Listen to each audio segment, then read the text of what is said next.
concernant cette proposition, cette mesure de Ségolène Royal qu'elle compte bien mettre en œuvre. Deux questions. Premièrement, sur le fond. Qu'est-ce que c'est une bonne idée, ces chèques contraception?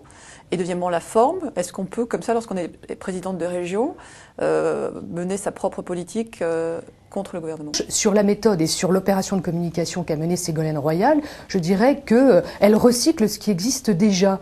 Parce que une lycéenne a tout à fait accès à l'infirmière de son lycée pour pouvoir venir lui parler de sa préoccupation sur la contraception et donc avoir accès au planning familial pour justement avoir accès à la contraception. Donc en fait, elle royalise ce qui existe déjà. Mais chez elle, c'est une habitude. Chez Ségolène Royal, elle recycle des idées mises en œuvre. Elle l'a fait pour le Grenelle de l'environnement. Elle l'a fait pour beaucoup de sujets au cours de la campagne. C'est une opération de communication. Oui, c'est une opération de communication. Êtes-vous favorable au couvre-feu des mineurs de moins de 13 ans?